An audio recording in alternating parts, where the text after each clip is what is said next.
en quoi elle est vraiment internationale? Est-ce que c'est surtout à vous, étrangers qui déboulez, qu'on demande de faire un effort d'adaptation pour rentrer plus dans la manière de recevoir l'enseignement, de travailler d'une équipe française?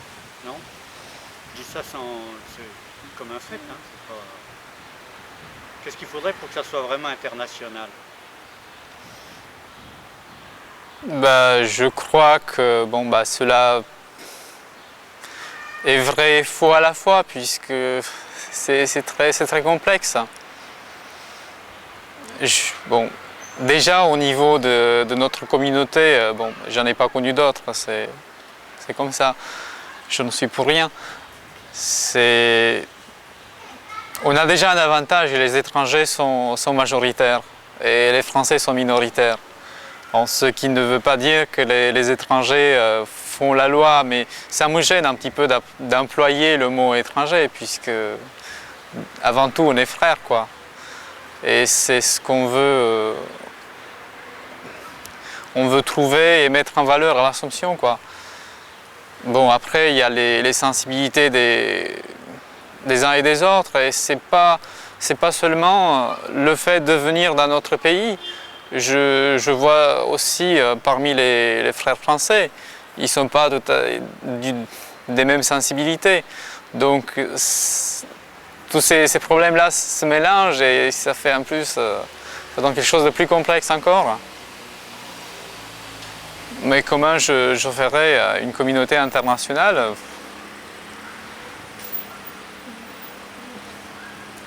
Bah, je crois qu'il y a déjà un projet qui est en route, mais je ne sais pas si ça serait mieux ou pas.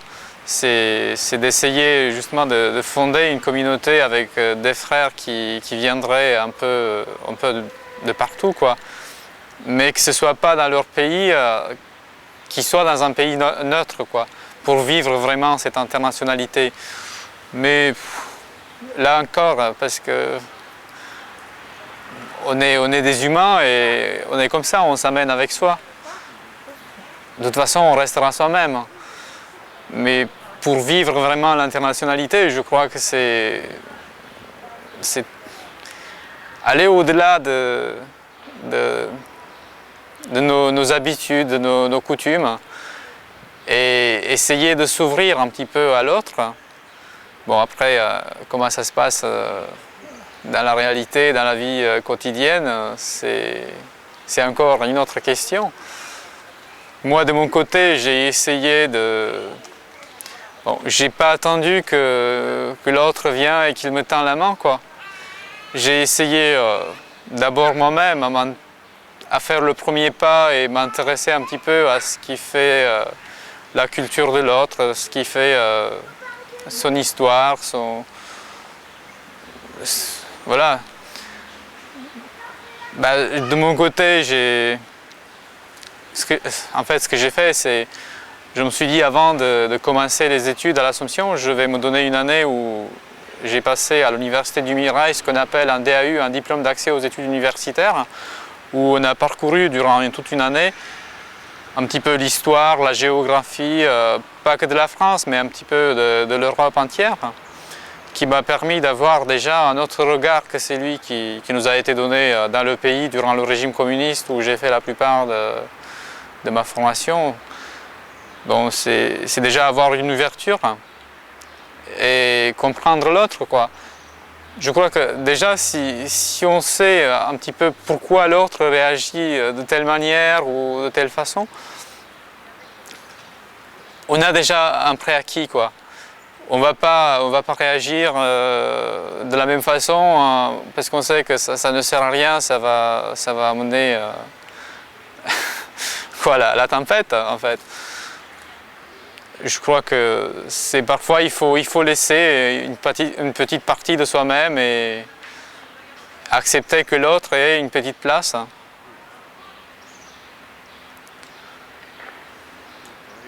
Le travail que vous faites ici dans la cité et ce que tu as envie de faire en Roumanie, c'est un peu la même chose. Il y a des correspondances entre...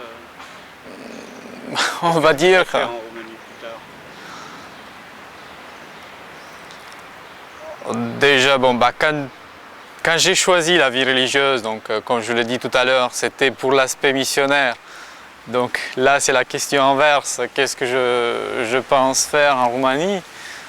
Ben, je crois que les demandes sont assez variées et il y a de quoi faire. Même que ce soit dans le social ou le doctrinal, la presse, les études ou l'enseignement et ainsi de suite. Tu sais pas ce que tu vas faire ou tu feras ce qu'on te dira de faire?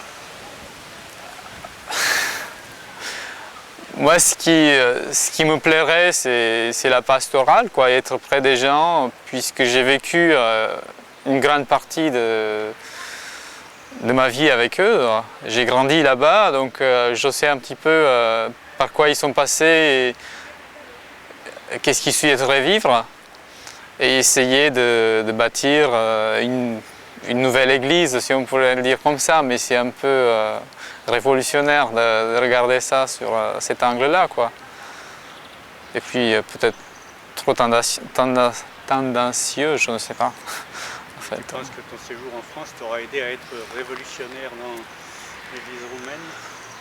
Bah, c'est-à-dire, il y a des choses que j'ai épousées en arrivant ici sans me rendre compte. Et puis déjà, en retournant en Roumanie pour la première fois, j'avais ma façon de faire et de voir les choses qui était un petit peu celle de tous les gens qui vivent en France, aussi un peu, bon, de tous les gens entre guillemets, voilà.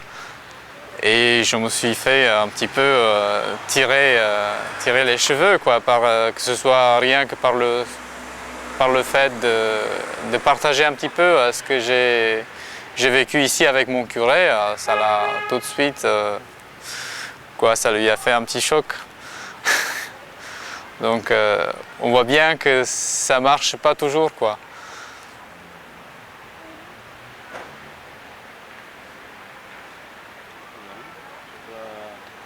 Comme ça, quand je me trouve dans une situation pareille, je n'arrive plus à mettre mes...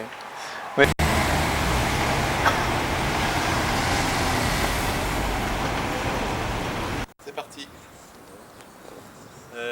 Tu as plusieurs casquettes, celle d'enseignant, celle de participant à la communauté ici, celle de responsable, faisant partie de l'équipe responsable de la province de France. Assistant provincial, oui. Assistant provincial, je ne sais pas exactement le nom. C'est un peu toutes ces casquettes qui se mélangent. Qu'est-ce qui est le plus important pour toi dans ta vie? J'ai découvert depuis quelque temps que mon identité de bibliste et d'exégète me construit profondément. Et je me rends compte qu'elle me structure. Donc dans mon identité profonde, il y a cette identité de bibliste. Je crois que je suis également structuré. Mon prénom se prête bien, ce qu'on me dise frère Jacques. Dans certains lieux, il y a des gens qui aiment bien me dire frère Jacques et ça ne me déplaît pas. Je crois que quand je dis que je suis assomptionniste, je dis que je suis frère de l'Assomption. Et ça me structure, donc une certaine façon de vivre en communauté avec des frères et d'apprendre un petit peu chaque jour à mieux vivre, à vivre l'Évangile, à m'exposer un peu plus, à être frère. On ne parviendra jamais à l'être comme frère universel, mais du moins à avancer. Ça me structure profondément. Et pour un temps, m'est confié, m'est demandé le service d'être assistant du provincial, donc de prendre à cœur, de prendre intérêt à la vie de l'ensemble de l'Assomption et de la province de France.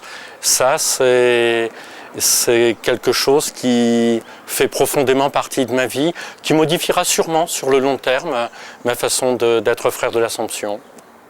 Et entre tout ça, on arrive à... Il n'y a pas de dichotomie entre une casquette et une autre, ça n'entraîne pas des moments de tension, ça m'empêche de faire mon boulot de bibliste, je sais pas. Je crois qu'il y a le problème de tous ceux qui ont plusieurs mi-temps. Je crois profondément que de toute façon, on n'a que 2 mi-temps, puisqu'on n'a qu'un temps complet, mais il arrive que celui-là soit bien plein.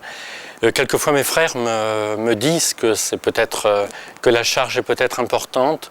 Je crois que c'est vrai pour tellement de gens aujourd'hui. Incidemment, c'est peut-être là que je dois être touché par une certaine conversion, c'est-à-dire apprendre à vivre de l'essentiel au cœur de ça. Et normalement, ça doit m'aider au fil du temps, mais il y a toute une vie qui est nécessaire pour ça. Ça doit m'aider au fil du temps à faire une certaine unification. Je pense que j'ai toujours eu plusieurs mi-temps. J'ai été aumônier d'étudiants, ce qui était quelque chose qui m'a passionné pendant 15 ans, même plus. Ça m'a beaucoup passionné et j'étais en même temps bibliste et vivant en communauté. C'était le lieu de fondement de ma vie. Donc j'ai toujours été sur plusieurs grands chantiers en même temps. Et là, mes frères me disent attention, que ça ne soit pas le trop plein. Mais je crois que de passer d'un temps à l'autre, ça me laisse un peu un temps de recréation entre deux. Je crois que je le vis plutôt bien. Ma vie est bonne, je crois. J'aime la vivre. Ouais. Près de l'aéroport? Avant d'être dans ce lieu magnifique, c'est vrai, la communauté était rue du Cagir. Et la communauté du Cagir à Toulouse, qui est bien plus ancienne que ma propre appartenance à cette communauté, qui a commencé à peu près il y a 14 ans, la communauté du Cagir avait déjà une vie antérieure. Et c'était vraiment une identité, la communauté de Toulouse-Cagir. Et d'une part, la maison devenait trop petite. À partir du moment où on était 6, éventuellement 7, c'était difficile d'y habiter, d'accueillir, de recevoir même des gens pour une conversation simple. Et d'autre part, le bruit de l'aéroport était de plus en plus important. À l'atterrissage, ça ne posait pas de problème. Il y avait quelques secondes d'apnée pendant un moment de conversation ou une émission de télévision ou un journal télévisé, mais c'est devenu ensuite un peu infernal. Ça l'est pour tout ce côté de la ville. Et en tout cas, c'est ce qui a fait que nous avons déménagé pour avoir ce lieu magnifique, mais somptueux. Oui, en arrivant, je pensais à Alice au pays des merveilles. J'ai toujours pensé que ça nous imposait une responsabilité de rendre ce lieu accueillant à beaucoup de gens, que ce soit le lieu d'un projet. Et c'est effectivement ce à quoi on essaie de travailler dans toute la communauté, que ce lieu soit un lieu d'un projet pour une présence de l'Assomption à Toulouse. Une présence, si possible, largement ouverte aux jeunes, parce qu'on a une passion à l'Assomption d'être ouvert aux jeunes, moi avec les étudiants, mes frères dans les cités populaires ou au lycée Émilie Droda. Donc il y a une passion pour les jeunes, que ce lieu soit un lieu où ils fassent bon vivre. Mais chacun de nous a des relations et on a même, sur le côté, on a même un lieu qu'on appelle la bergerie et qui permet d'accueillir des groupes. Et de plus en plus, je crois que pour un certain nombre de nos amis, pour l'église toulousaine, la communauté, c'est l'Assomption rue Courbet et c'est un lieu qui devient significatif. C'est important que ce soit comme ça, nous on le désire en tout cas. Oui, parce que moi ce qui m'a frappé, c'est un lieu superbe et à plusieurs endroits de l'Assomption, je vous le dis comme tout brutalement, je me suis dit tiens mais c'est des gens qui ont fait vœu de pauvreté, mais ils ont le pot d'habiter dans des endroits superbes. Alors la question est un peu brutale, peut-être maladroite, mais comment vous faites entre vœu de pauvreté et cette espèce de richesse, que l'on voit, enfin qui apparaît au premier regard? C'est une question qui se pose à l'intérieur de l'Assomption. C'est une question que posent beaucoup nos plus jeunes frères, peut-être plus encore que les autres, de poser la question sur l'immobilier de l'Assomption. Et il est vrai que depuis quelques années, quand on veut investir quelque part en disant dans 5 ans, 10 ans, 20 ans, il faut que ce bien-là, d'une part qu'il est bien servi et d'autre part qu'il puisse être revendu, recédé dans des conditions normales et dans une bonne gestion des biens. C'est vrai que tout cet ensemble a amené à des lieux un peu privilégiés, compte tenu peut-être aussi que dans le temps, finalement, on habitait des lieux où il y avait la douche au bout du couloir, donc une vie collective beaucoup plus sobre. J'ai aussi vécu en région parisienne, à Cachan, dans une petite communauté qui habitait un cube de béton, qui était ouvert aux jeunes des banlieues. Et quelquefois, quand il y avait trop de monde, on partageait notre propre chambre, on tirait un matelas. Et je crois que ça a structuré ma façon de comprendre la vie religieuse. Il est vrai qu'en arrivant dans ce lieu, une partie de moi-même a dû se modifier, se réapprivoiser un petit peu. Bon, on s'habitue à bien vivre, ça c'est clair. J'espère qu'on s'habitue aussi à l'évangile, ou plus exactement qu'on s'y habitue jamais. Et donc, périodiquement, souvent, on se repose la question de est-ce que notre façon de vivre dans ce lieu est cohérente avec le projet qu'on veut vivre, justifie l'investissement qu'on a fait dans ce lieu. Par ailleurs, ici, vous êtes dans une communauté internationale. C'est quoi une communauté internationale ? Une communauté internationale qui parle français. Notre langue commune, c'est le français. Dans cette communauté, il y a actuellement 2 frères roumains, un frère vietnamien, un frère coréen. Ce qui est le plus émouvant et probablement qui travaille le plus, c'est de découvrir périodiquement des frères qui font le b.a.-ba dans une langue et qui nous disent les uns après les autres je suis comme un enfant. Quand on doit commencer à nommer l'eau, le verre, la maison, le chemin, la route, c'est un b.a.-ba très, très éprouvant. Et je crois que c'est très émouvant pour nous de vivre en découvrant que notre internationalité suppose une réacclimatation complète. Et puis ensuite, nous avons été plusieurs à aller par exemple en Roumanie, puisque depuis 6, 7, 8 ans, nous vivons avec des frères roumains. Donc nous avons eu l'occasion d'aller en Roumanie pour la célébration des vœux, d'une ordination. Et notre premier séjour en Roumanie, qui a duré 8 jours, durant ce séjour, on n'a rien visité de la Roumanie, rien. On savait qu'il y avait de magnifiques monastères en Moldavie, etc. Et on y était, mais on n'a rien visité. On a découvert les familles de nos frères. Et on est revenu profondément marqué par cette découverte qui fait que pour nous, la Roumanie, c'est profondément cette vie quotidienne des familles de nos frères. C'est par ce chemin-là qu'on a découvert le pays, ses difficultés, son immense espérance, l'engagement d'une population qui vit quotidiennement dans un pays. Et donc, on a appris un peu la Roumanie. Donc, on a redécouvert nos frères. Et donc, on a appris à entendre l'actualité internationale autrement. Michel est ici aumônier de la pastorale des migrants. On a appris à connaître autrement ce qu'était justement la réalité des migrants. Avec ou sans papier, il y a à Toulouse des Roumains sans papier. Donc quand on est au carrefour de ces lieux-là, ça modifie quelque chose pour nous. Tout à l'heure, on parlait des différentes casquettes que je peux avoir. Eh bien, je crois que quand j'enseigne les prophètes, qui est un cours qui me passionne et auquel je me donne beaucoup, parfois des étudiants disent qu'ils prennent goût à la parole de la Bible par mon enseignement, et je crois que c'est ce qu'on peut dire de plus beau à quelqu'un, je pense, ça me touche. Mais je crois que je n'enseigne pas du tout les prophètes comme si je vivais ailleurs. C'est-à-dire que depuis le début de ma vie religieuse, j'ai vécu un certain nombre de situations en région parisienne, par exemple, ici, dans une communauté internationale, en vivant avec des frères qui sont engagés dans les cités populaires, avec les migrants. Et je crois que tout ça, ça transforme le regard. Et on a vu arriver Pierre du Vietnam, découvrir que Dieu appelle des frères pour nous dans cette terre qui a été labourée par le communisme.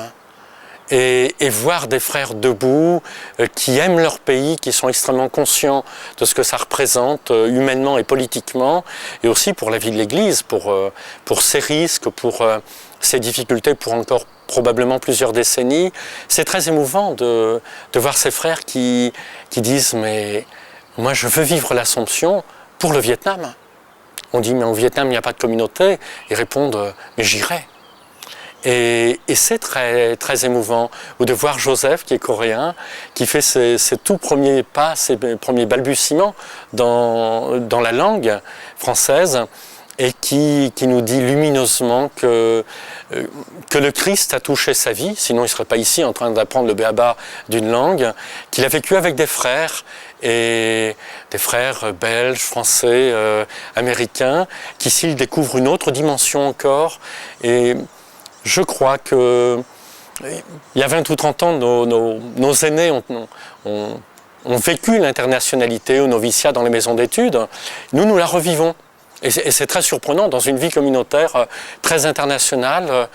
Je crois que le monde, c'est un grand village. Enfin, nos frères nous aident à nous rendre compte d'une certaine implosion. Mais en même temps, il y a 30 ou 40 ans, les Français, les Belges, les Hollandais partaient en Afrique ou ailleurs.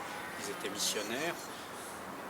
Et maintenant, il y a des gens des pays étrangers qui viennent. Mais la culture dominante, c'est quand même la culture française. Est-ce que le plus gros effort, c'est les copains étrangers qui le font quand même, non? Et par ailleurs, est-ce qu'un jour vous pouvez penser que ce que vous appelez la province de France aura et qui recouvre beaucoup d'autres pays d'Orient, l'Angleterre, ça sera une province plus large où les Français seront parmi les autres et où le côté international ne sera pas simplement des étrangers qui viennent en France, mais enfin je ne sais pas, je pose la question. Oui, il y a deux questions dans celle que j'entends. La première, c'est finalement nous vivons l'internationalité, mais ce sont nos frères étrangers de nationalité qui font l'effort de langue, d'inculturation. C'est vrai pour une part importante. En portant un souci de formateur, souvent je me suis dit, mais nos frères roumains qui vivent une église qui pour nous est quand même à plusieurs décennies et très différente, plusieurs fois nous sommes demandés, mais vivant dans une société sécularisée, une culture sécularisée, faisant une théologie enracinée dans cette culture sécularisée, comment repartiront-ils ? Avec un handicap d'avoir été déculturé ou éventuellement avec un avantage de pouvoir comprendre ce qui est en train d'advenir dans leur pays. Je pense un peu les deux. C'est-à-dire que plusieurs fois des frères nous disent mais la théologie faite ici en France me fait faire un déplacement qui est très, très onéreux pour moi. Je perds mes points de repère et c'est une réalité.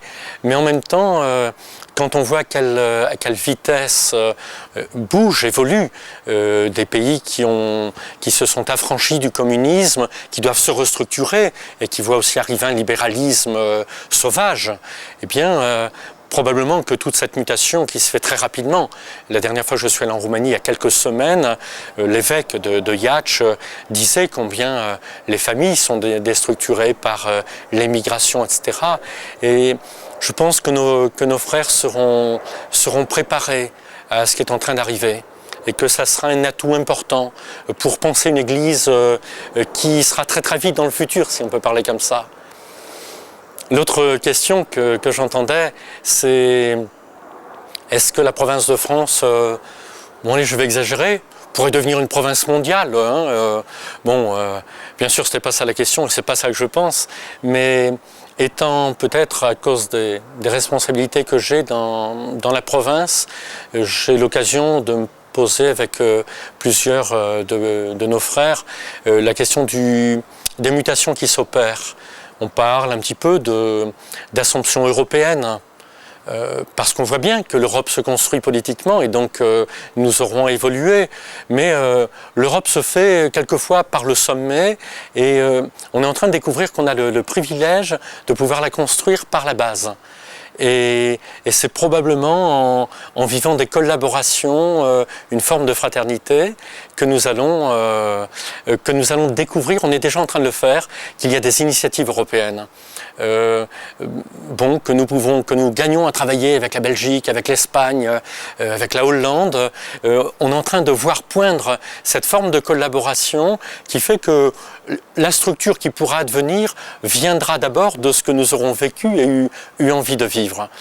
Et Et puis après, comme la province de France s'étend dans sa préoccupation, pas tout à fait structurellement, mais elle porte une préoccupation qui va même jusqu'à la Corée, que nous portons avec l'Espagne, avec la Belgique, dans la préoccupation, et jusqu'au Québec, que nous portons en lien avec le Canada et les États-Unis. Mais donc ça embrasse quand même une partie importante, plusieurs fuseaux horaires. Et il y a aussi Jérusalem, Moscou, la Bulgarie, la Roumanie, la Turquie. Jadis, on parlait de l'œuvre d'Orient, et aujourd'hui, on se pose la question comment trouver la structure, mais la structure est surtout au service de comment favoriser finalement une vie qui assume une dimension propre à l'Orient. Bon, la Turquie est particulière puisqu'elle est en pays musulman et il y a bien le dialogue œcuménique avec les orthodoxes, mais c'est surtout la réalité de l'enfouissement en termes musulmanes, mais c'est aussi les racines chrétiennes. Finalement, les pères de l'Église, tout ce qui s'est passé à Istanbul et en Cappadoce. Donc la Turquie est originale, mais la Bulgarie, la Roumanie, ce sont des terres d'œcuménisme, de dialogue avec l'orthodoxie.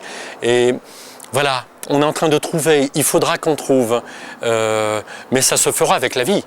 C'est-à-dire on l'apprendra en marchant, à mesure que nos frères qui sont en formation prendront de pleines responsabilités, nous en viendrons dans un avenir sûrement assez proche à imaginer des formes propres à respecter ce qu'est l'Orient. Alors on dit comme un des poumons, voilà, on dit comme un des poumons. Personnellement, je n'ai pas encore tout compris de ce que ça signifie, mais je le répète volontiers avec d'autres, et je le crois donc. Mais comment s'élaborent les orientations, les choix que fait une province comme la province de France, qui est donc à la fois un pays précis, mais une nébuleuse assez vaste? Comment s'opèrent les options stratégiques, pour employer un mot qui ne convient pas, compte tenu qu'il y a une équipe qui dirige, que comme religieux, il y a l'obéissance qui vient, et en même temps qu'il faut pressentir ce que les jeunes portent dans le ventre. C'est-à-dire, est-ce que finalement, est-ce que ça fonctionne comme une grande structure administrative, ou quel est le fonctionnement, comment ça... Forcément, j'ai l'impression qu'entre la génération vieillissante et ceux qui sont au début de leur carrière d'assomptionniste, enfin de leur marche d'assomptionniste, il y a une manière un peu différente d'appréhender les choses, ce qui est normal, et que comment, avec tout ça, vous, collectivement, vous choisissez et vous décidez des orientations. Par exemple, le forum qui va avoir lieu, je pense que ça va être une des tâches que vous allez vous fixer, de réfléchir à ces grands choix. Comment on décide des orientations? Je pense qu'il y a une réalité qu'on peut dire. On dit souvent que l'Assomption est l'esprit de famille. Et j'ai expérimenté, nous expérimentons ici, par exemple, avec la proximité de la communauté de l'Irak, où sont des frères âgés, nous expérimentons que les liens entre les générations s'opèrent. On est heureux d'aller à l'Irak. Et ici dans la communauté, nous avons la présence d'Ernest, qui a 75 ans, qui est un trait d'union un peu quotidien, qui nous redit des choses du passé, etc. Donc qui nous permet de nous imprégner d'une histoire. Quant aux décisions, quand on parle d'obéissance, j'aime me souvenir qu'étymologiquement, ça veut dire prêter l'oreille, écouter. Et donc l'obéissance, c'est pas asséner des ordres qui sont exécutés, mais c'est profondément comment nous écouterons la voix de l'esprit. Les appels du monde, la voix de l'esprit qui nous appelle à vivre l'évangile aujourd'hui. Ça, c'est la question unique.